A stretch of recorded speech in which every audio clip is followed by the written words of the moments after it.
ya conoce a Jesús. Un sentimiento más precioso que viene del Señor es el amor de aquel que ya conoce a Jesús. Aleluya.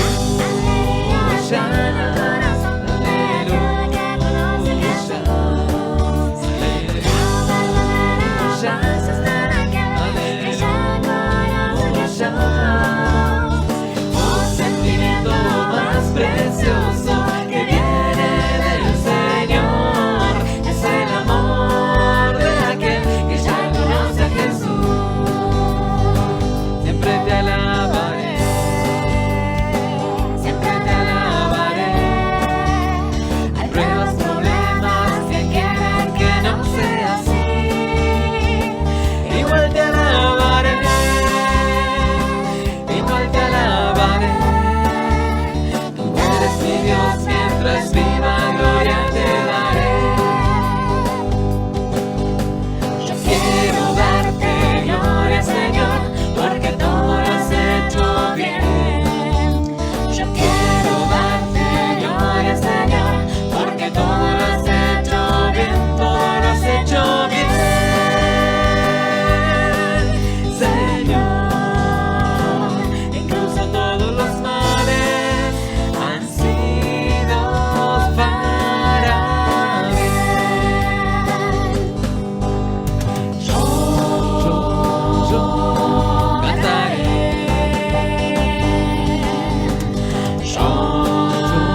Yo alabaré, alabaré. Y sé que nadie me podrá apartar del amor de Jesús, del amor de Jesús.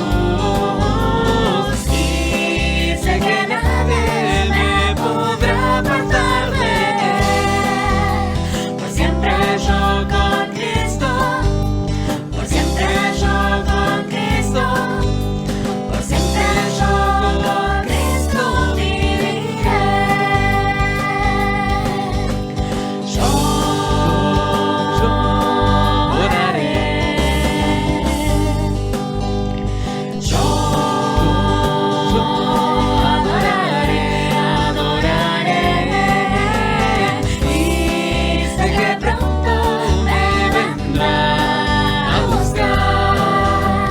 Yo moraré con Jesús, moraré con Jesús, y a su iglesia pronto Él vendrá a buscar. El día ya está cerca, el día ya está cerca. Hosanna sea, Cristo viene ya. El día ya está cerca, el día ya está cerca. Hosanna sea, Cristo viene ya.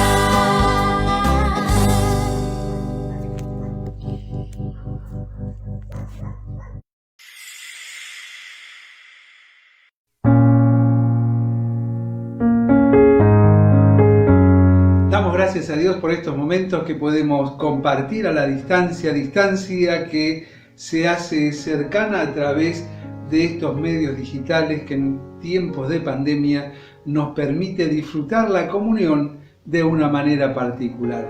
Y agradezco a los hermanos de Mariló en Bellavista, San Miguel, esta oportunidad de poder compartir junto a ustedes la palabra de Dios. Y en esta hora quisiera que nos enfoquemos en aquella persona que debe de ser el centro de nuestras vidas, y es el Señor Jesucristo. Enfocarnos en tres aspectos de un momento puntual en la historia del Señor Jesús y el apóstol Pedro, que nos dejan enseñanzas vitales para que nosotros no dejemos de lado aquello que dijera el escritor en la carta a los Hebreos en el capítulo 12, de que debemos de tener siempre los ojos puestos en Jesús, el autor y consumador de la fe, sin olvidarnos que tenemos alrededor nuestro una grande nube de testigos. Te invito a abrir tu Biblia allí en el Evangelio según San Mateo, capítulo 16, verso 13, una porción muy conocida, una porción que nos lleva a pensar en tres aspectos de cómo nosotros debemos de disfrutar y de tener siempre a Cristo como el centro, como el eje de nuestras vidas. Y dice el verso 13, viniendo Jesús a la región de Cesarea de Filipo, preguntó a sus discípulos diciendo, ¿quién dicen los hombres que es el Hijo del Hombre? Ellos dijeron, unos Juan el Bautista, otros Elías y otros Jeremías o alguno de los profetas. Y él les dijo, ¿y vosotros, quién decís que soy yo? Respondiendo Simón Pedro dijo, tú eres el Cristo, el Hijo del Dios viviente. Entonces le respondió Jesús, bienaventurado eres, Simón, hijo de Jonás, porque no te lo reveló carne ni sangre, sino mi Padre que está en los cielos. Y yo también te digo que tú eres Pedro, y sobre esta roca edificaré mi iglesia, y las puertas del Hades no prevalecerán contra ella. Y a ti te daré las llaves del reino de los cielos, y todo lo que atares en la tierra será atado en los cielos, y todo lo que desatares en la tierra será desatado en los cielos. Entonces mandó a sus discípulos que a nadie dijesen que él era Jesús. Es interesante ver cómo el apóstol Pedro o Simón en su origen llega a conocer a Jesús. Si vamos al Evangelio según San Juan en el capítulo 1, en el verso 41 nos encontramos cómo es este encuentro. Resulta que Andrés, su hermano, que era uno de los que habían oído a Juan y habían seguido a Jesús, dice que fue y halló primero a su hermano Simón y le dijo, hemos hallado al Mesías. ¿Sí? Este Andrés, cuyo significado es varonil, ¿sí? Hombre fuerte, llama a su hermano llamado Simón, ¿sí? Que es el que oye, el que obedece, ¿sí? O el que es oído, un buen escuchante, dicen algunos que significa, algunos eruditos que significa Simón, y le dice, ven, vamos.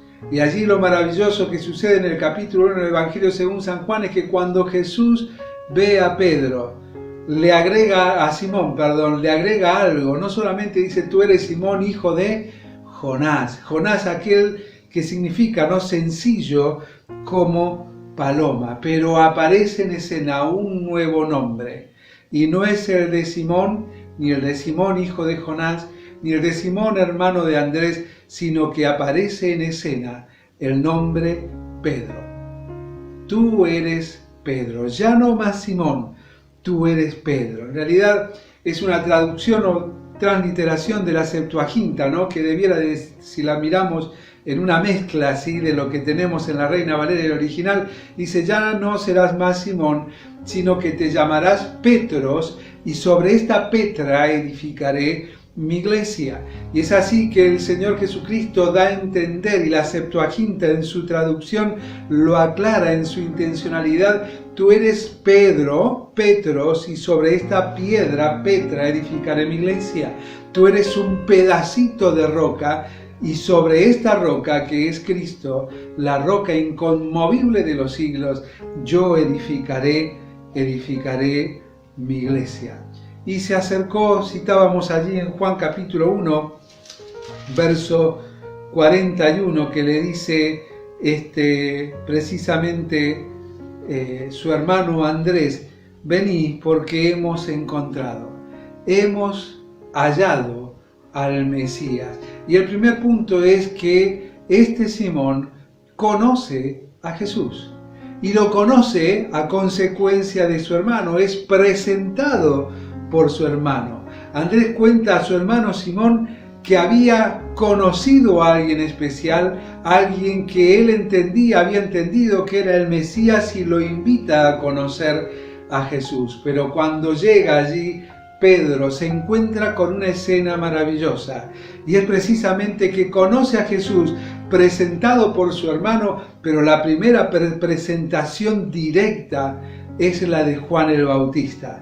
Allí en el verso 29 del capítulo 1 del Evangelio según San Juan, fíjate lo que dice, Juan capítulo 1, verso 29, el siguiente día vio Juan a Jesús que venía él y dijo: He aquí el Cordero de Dios que quita el pecado del mundo. Este es aquel de quien yo dije: después de mí viene un varón, el cual es antes de mí.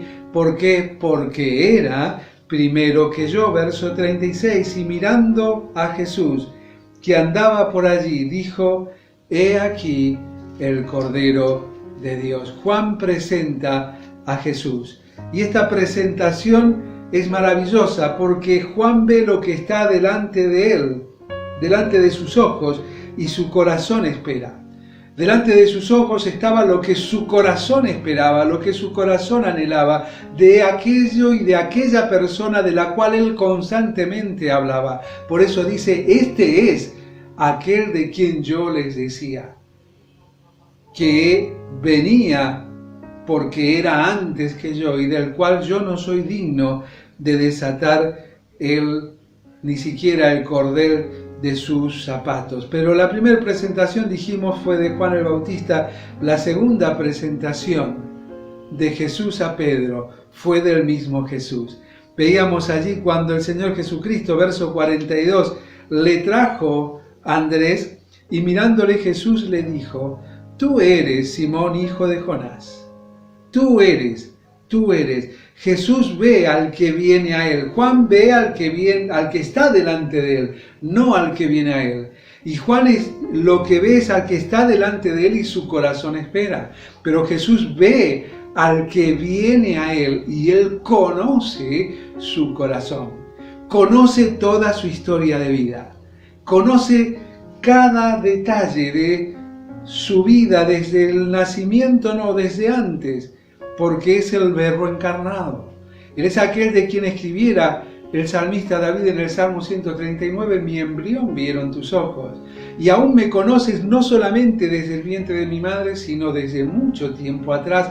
¿Por qué? Porque allí en el vientre de mi madre no sucedió nada que no estuviese escrito en el libro de mí. ¿Sabes? Este es el mismo Jesús que conoce tu corazón.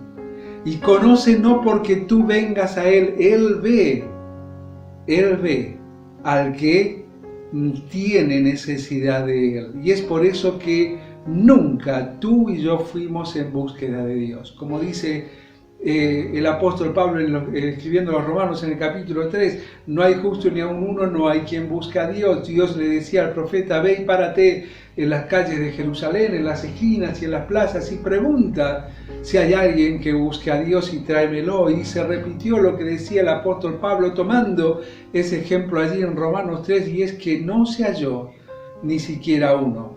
Es por eso que el mismo Señor Jesucristo manifiesta que Él ha venido a buscar y a salvar lo que se había perdido. No buscamos nosotros a Dios. Si nosotros sentimos eso, hay una explicación bíblica y lógica. Es no porque en nosotros esté el deseo de buscarle a Él, sino porque en su soberana voluntad estuvo la disposición de venir a buscar y a salvar lo que se había perdido. Él conoce tu corazón y mi corazón, tu historia y mi historia. Es Él el que nos acerca hacia Él. Es Él el que transforma de manera tal que, como lo hizo en Pedro, le dijo: no serás más Simón, sino que tu nombre será Petros. Dice aquí que es su equivalente en hebreo, en Juan capítulo 1, no te llamarás más Simón, sino que te llamarás, dice, Cefas. Dice, tú serás llamado Cefas. ¿Qué quiere decir Pedro en griego, ¿no? El Petros, ese pedacito de roca. Y sabes que ese cambio, esa transformación de identidad que el Señor Jesucristo obró en la vida del apóstol Pedro es la misma transformación que ha obrado en tu vida y en la mía. Desde el momento en que, arrepentidos de nuestros pecados, hemos clamado a Él por perdón. No somos lo mismo, no somos iguales, hemos sido transformados, somos Pedro, porque sabéis, este Petros Viste cuando citábamos la Septuaginta, tú serás llamado Petros y sobre esta Petra edificaré mi iglesia. El significado de Petros es un pedacito de piedra, un pedacito de roca, la roca que fue herida. Dice el profeta Isaías, allí en el capítulo 61, dice: vosotros los que buscáis la justicia, los que seguís la verdad, mirad al hueco de la peña, capítulo 51, al hueco de la peña del cual fuisteis arrancados, al hueco de la cantera del cual fuisteis arrancados, mirad a la peña, a la piedra del cual fuisteis arrancados. Allí en el capítulo 21 del Evangelio según San Juan nos encontramos con una situación muy particular. Tomás se había ido del aposento en el cual estaban todos encerrados por miedo a los judíos. Él había abierto su corazón, el más sincero y directo de los discípulos. Él había dicho: miren muchachos, si yo no veo, no creo. Y habiendo dicho esto, partió de ese lugar que les daba una seguridad aparente. Y él fue sincero con Dios, sincero con sus hermanos, y partió. El resto siguió encerrados. Él, a costa de exponer su vida, partiendo, trasponiendo las puertas de ese lugar, él salió. Y es así que llega el Señor Jesucristo resucitado, y cuando ingresa les dice: paz a vosotros. Es que todos los que estaban encerrados allí habían perdido la paz. Estaban encerrados por miedo. Y es que precisamente la incredulidad, la falta de fe genera dudas, genera miedo, genera temores. Pero de repente irrumpe en escena Tomás. Y el Señor Jesucristo no le dice: paz a ti, Tomás. No, porque Tomás tenía paz. Tenía la paz de un corazón sincero delante de Dios, que le exponía todo lo que pensaba y que sentía. Pero Jesús le mira y le habla directo al corazón. Le dice: mete tu dedo en el hueco de mi mano. Mete tu mano en el costado abierto. Y cuando Tomás le mira, entiende lo que estamos compartiendo, que Jesús es el centro. No solo de la vida, no solo del universo, es el centro de la eternidad. Es Dios hecho carne, y cae de rodillas y dice: ah, Señor mío y Dios mío. Y decía el profeta: mirad al hueco de la cantera del cual fuisteis arrancados. Somos un pedacito del corazón de Dios. Pero la mano es fantástico, porque si das vuelta a la hoja en el capítulo 49, verso 16, Dios nos dice a través del profeta Isaías: he aquí que en la palma de la mano te tengo esculpida, delante de mí están tus muros. En la palma de sus manos estamos esculpidos. Esculpidos no con un fino cincel, sino con un grueso y cruel clavo que traspasó sus manos y sus pies. Hemos sido arrancados de ese corazón que fue traspasado por la lanza de un soldado romano. ¿Para qué? Para cambiar nuestra eternidad. Para cambiarnos desde el momento en que conocimos a Jesús como nuestro único y suficiente Salvador personal. Alguien nos lo presentó. Alguien lo encontró primero y vino y nos compartió esto. Y nos presentó la maravilla del Cordero, pero nos presentó la maravilla y Jesús se presenta como el Cordero, la maravilla del conocimiento, el conocimiento de cada área de tu vida y de la mía. Pero el segundo aspecto no es solamente que Pedro conoce a Jesús, sino que Pedro en ese instante comprende quién es Jesús. Comprende quién es Jesús. Dice allí en el capítulo 16, cuando el Señor Jesucristo les pregunta: ¿y quiénes dicen ustedes que yo soy? Simón Pedro le dice: tú eres el Cristo, el Hijo del Dios viviente. Tú eres el Cristo, el Hijo del Dios viviente. Recordemos que allí el Evangelio según San Juan no se opone a lo que dice el Evangelio según San Mateo. El Evangelio según San Juan solamente nos relata 3 semanas del Señor Jesucristo aproximadamente y hace un compendio de varias cosas y se ocupa específicamente de algunos días y algunas situaciones muy particulares. Es por eso que no es considerado dentro de los evangelios sinópticos. Por eso cuando dice allí en el capítulo 1, verso 42, directamente le dice Jesús: tú eres Simón, hijo de Jonás, tú serás llamado Cefas. Es el resumen de toda esta historia que está relatando en este caso que estamos leyendo al evangelista Mateo. Y el Señor Jesucristo, luego de escuchar su voz, le dice algo maravilloso. Le dice: bienaventurado eres. ¿Por qué? Porque has comprendido. Ahora, ¿por qué has comprendido? Lo has comprendido por revelación.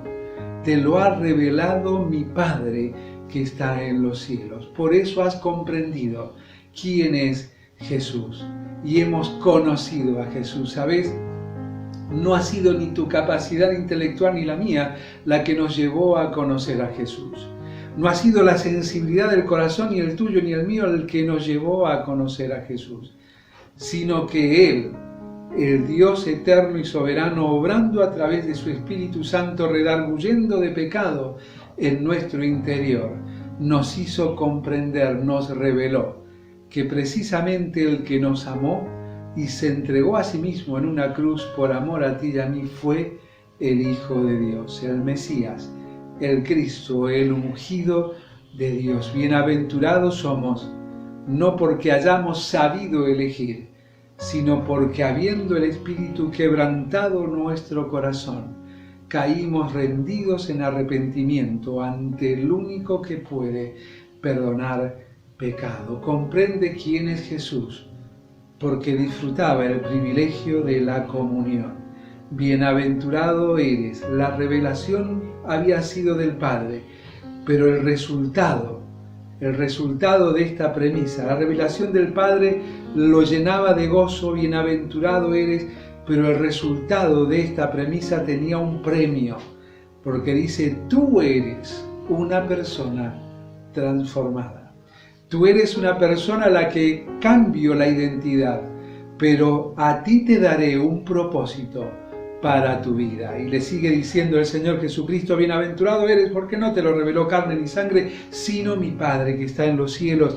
Y yo también te digo que tú eres Pedro, y sobre esta roca edificaré mi iglesia, y a ti te daré las llaves del reino de los cielos, y todo lo que atares en la tierra será atado en los cielos, y todo lo que desatares en la tierra será desatado también en los cielos. ¿Sabes? Esto también está vigente de una manera mucho más particular en tu vida y en la mía. Allí en el capítulo 14 del Evangelio según San Juan, el mismo Señor Jesucristo, previo a venir preparando a sus discípulos para la partida, le dice: necesario que yo me vaya para que venga. ¿Quién? El otro Consolador, la tercera persona de la deidad. Y dice en el verso 15 al 31: yo rogaré al Padre y os dará otro Consolador para que esté con vosotros siempre. Jesús vino a estar por un tiempo, a cumplir su propósito, pero el otro Consolador desciende a posar en la vida de aquel que ha conocido a Jesús y por medio de ese arrepentimiento de sus pecados clamó a Dios comprendiendo quién era, habita en él, y es el Espíritu Santo. Como lo dice Pablo en Efesios en el capítulo 1, vendrá ese Consolador para que esté con vosotros siempre. El mundo no lo puede recibir porque no lo ve ni le conoce, pero vosotros le conoceréis porque hemos conocido al Hijo, le tenemos en el corazón, mora con vosotros y estará en vosotros. Mas el Consolador sigue diciendo cosas maravillosas, ¿sí? Dice: a ti te daré, te mostraré, te enseñaré. Dice: Él os enseñará todas las cosas y os recordará lo que yo os he dicho. Voy y vengo a vosotros. Lo maravilloso de Dios es que a través de su Espíritu nos muestra, nos quebranta para acceder al perdón de nuestros pecados, pero también nos sigue hablando, nos sigue susurrando en nuestro interior a través de su palabra, para que más allá de la salvación podamos disfrutar y crecer en santidad, cumpliendo el propósito así que Dios tiene para cada uno de nosotros. Allí en el capítulo 16, Él le decía: pero cuando venga el Espíritu de verdad, Él os guiará a toda la verdad, porque no hablará por su propia cuenta, sino que hablará todo lo que oyere y os lo hará saber, y todas las cosas que habrán de venir, y Él me glorificará, porque tomará de lo mío y os lo hará saber. Todo lo que tiene el Padre es mío, por eso dije: tomará de lo mío y os lo hará saber. Maravillosa la obra del Espíritu Santo, que en primer lugar nos confrontó para salvación, quebrantando nuestro corazón, pero también a través de su palabra nos confronta con cada una de nuestras acciones, decisiones y pensamientos, para que también, siendo quebrantados, dejemos que Dios obre en nosotros. Dejemos y nosotros podamos disfrutar su obra en nosotros. Lo que decía el apóstol Pablo escribiendo a los Filipenses en el capítulo 1, verso 6, que el que comenzó en nosotros la buena obra, la perfeccionará, la completará hasta el día de Jesucristo. Pero hasta ese día, hasta esa espera, hay un proceso mediante el cual, si yo dejo a Dios obrar en mi vida, voy a ir siendo transformado de gloria en gloria, como decía el apóstol Pablo, ¿sí? Voy a ser transformado de manera tal que voy a llegar a comprender cuál es su voluntad, buena, agradable y perfecta. Pero para llegarlo a ser, el Espíritu debe obrar en mí. Yo debo rendirme para que cambie mi manera de pensar. Porque por medio de la renovación de nuestro entendimiento, nosotros solamente así, decía el apóstol Pablo en Romanos 12, vamos a ser plenamente capaces de comprender cuál sea la voluntad de Dios, agradable y perfecta. En tercer lugar, Pedro no solamente conoce a Jesús, Pedro no solamente comprende quién es Jesús, sino que Pedro comparte de Jesús. Y lo comparte de manera muy particular. Él proclama su esencia. Él le dice: tú eres.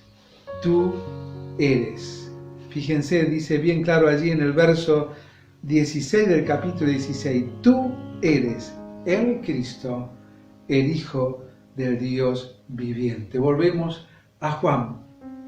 Juan, cuando lo presenta, dice: he aquí el Cordero de Dios.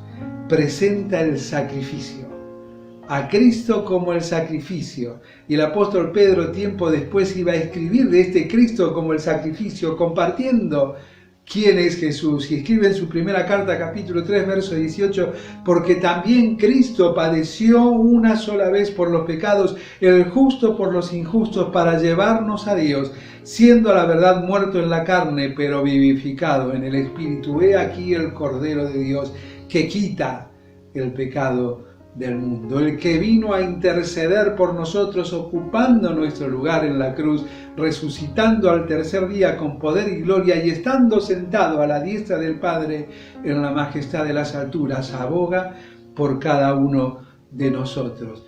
Tú eres el sacrificio necesario, pero Pedro lo presenta el Cristo, el Hijo del Dios viviente. No lo presenta como Juan. Juan presenta el sacrificio, Pedro presenta el santo, el ungido, el aceptado por el Padre, aquel que no cometió pecado, como dice 2 Corintios 5:21, al que no conoció pecado, por nosotros lo hizo pecado para que nosotros fuésemos hechos justicia de Dios. En él debiera traducirse, entendiendo bien el original, o para que lo entendamos nosotros, bien dice: al que no conoció pecado, por nosotros fue tratado como un pecador. Es allí que entendemos un poco más la esencia y la idea de esta porción. Él fue tratado como un pecador. ¿Dónde? En la cruz del Calvario. ¿Por qué? Porque escrito está: maldito el que es colgado de un madero. Y Él allí, mostrando al mundo, no sus pecados, sino mostrando su impecabilidad y cargando tus pecados y los míos, recibió el justo castigo que tú y yo merecíamos. Es por eso que el Hijo allí, cargando sobre Él el castigo de nuestra paz, como dice en Isaías 53, exclamó: Dios mío, ¿por qué me has desamparado? Es que Dios no es el Dios de Mahatma Gandhi, porque fue Mahatma Gandhi que dice: Dios aborrece el pecado, pero ama al pecador. Dios dice que aborrece el pecado y al que lo practica. Es por eso que el juicio de Dios cae sobre aquel que lo practica y lo separa de Él por toda la eternidad. Dios es justo, tan justo que aún sobre su Hijo cayó el castigo de nuestra paz, como bien lo refleja el poeta en un maravilloso himno que dice: la santa vara Dios blandió. Consumado es, el Hijo declaró, y Dios por eso me aceptó. Aleluya, gloria a Cristo. Maravillosa poesía que refleja y explica esta situación maravillosa de que el santo, el justo, fue tratado como un pecador. Fue tratado como vos y yo merecíamos. ¿Para qué? Para que nosotros fuésemos hecho justicia de Dios en Él. Y sabes que, aún como cuando dice en el capítulo 1 del Evangelio según San Juan, en el verso 11, que a lo suyo vino y los suyos no le recibieron, no le reconocieron como el sacrificio necesario, quien en santidad absoluta ocupó nuestro lugar, siendo ungido de Dios, siendo el Cristo, el enviado de Él, de parte de Él, el Mesías para ocupar nuestro lugar. Es maravilloso cuando leemos los Evangelios, que cuando Él entrega su vida, entrega su espíritu, y la tierra tiembla y el cielo se oscurece, y todos comienzan a regresar a casa, dice que volvían golpeándose el pecho. ¿Qué hemos hecho? Pero no había ningún reconocimiento de la necesidad del sacrificio ni de la santidad de aquel que fue sacrificado por ellos.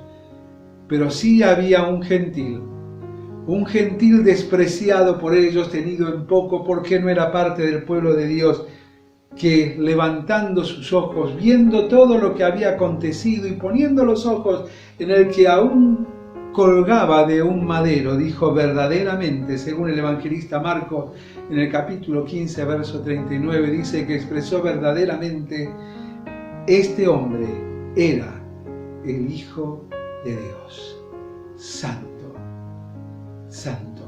sin pecado, siendo sacrificado de manera injusta. Dice en Lucas 23, 47, verdaderamente, este hombre era justo, al que no conoció pecado. Por ti y por mí fue tratado como un pecador, para que tú y yo fuésemos hechos justicia de Dios en Él. Queridos hermanos, ¿cómo no hacer de este Cristo, de este Verbo encarnado, el centro de nuestras vidas y el objetivo, la meta de cada uno de nosotros? Es Él. Esta vida no se trata de ti ni de mí, se trata de Dios. Este Dios Padre que, viendo tu condición y la mía, diseñó un plan que Dios Hijo ejecutó, y habiéndolo ejecutado de manera perfecta y absoluta, recibiendo sobre Él el castigo de nuestra paz, aquellos que hemos creído, descendió la tercera persona de la deidad, el Espíritu Santo, a morar en nosotros y confirmarnos como sus hijos. ¿Y cómo nosotros no mirarle a Él?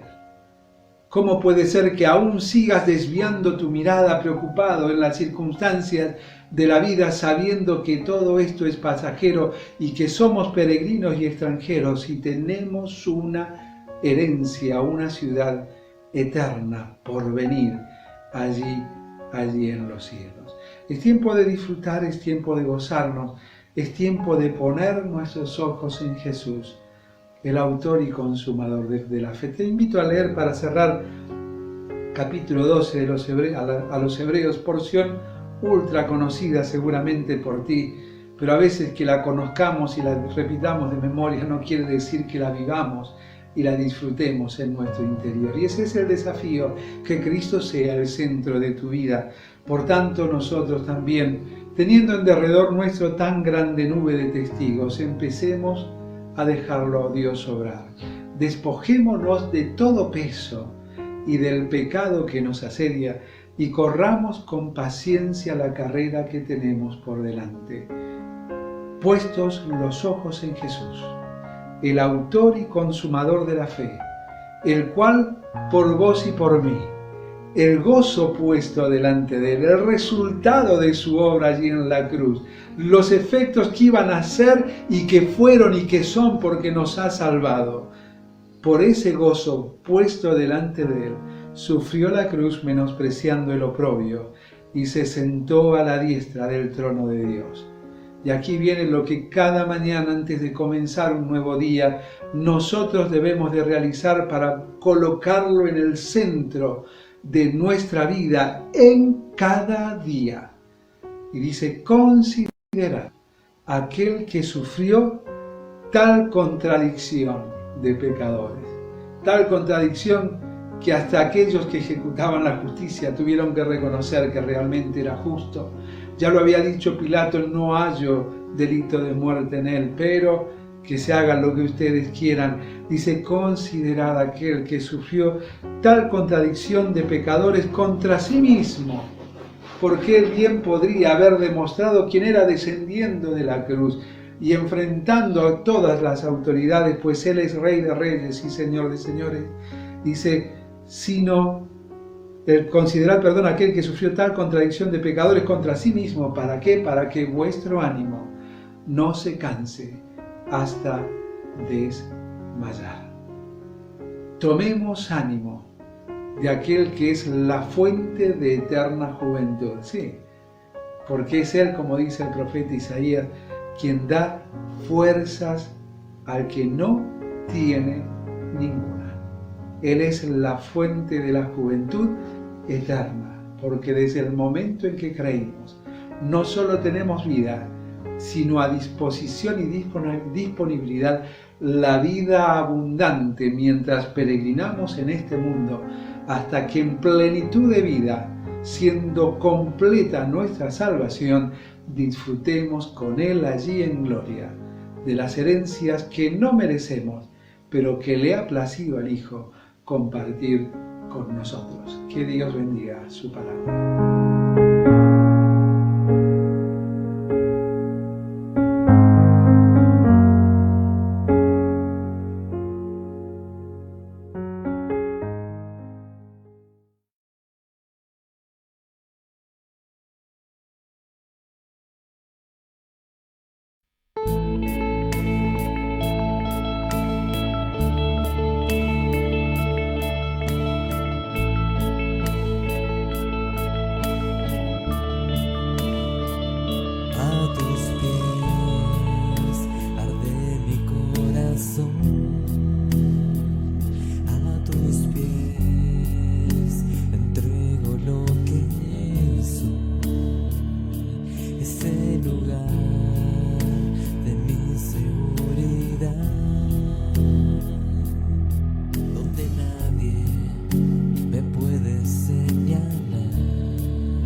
Acercaste a tu presencia, me levantaste y hoy me postro a adorarte.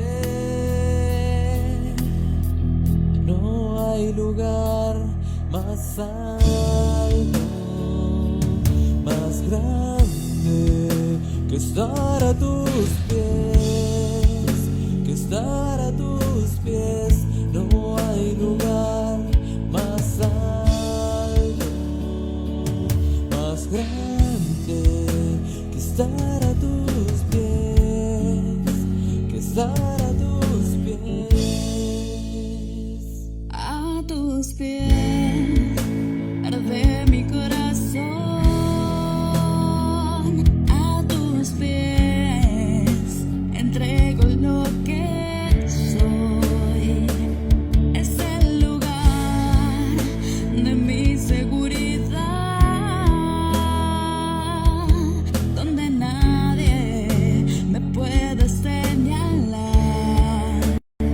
Me perdonaste, me acercaste a tu presencia, me levantaste y hoy me postro a adorarte. No hay lugar más alto, más grande que estar a tus pies, que estar a tus pies. No hay lugar más alto, más grande que estar a tus pies, que estar a tus pies. No hay lugar más alto, más grande que estar a tus pies, que estar a tus pies. No hay lugar más alto, más grande que estar a tus pies, que estar a tus pies. Y aquí permaneceré, postrado a tus pies. Y aquí permaneceré a los pies de Cristo.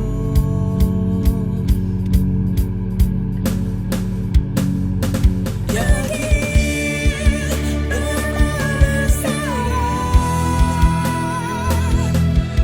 Postrado a tus pies, y aquí permaneceré a los pies de Cristo. no hay lugar más alto, más grande que estar a tu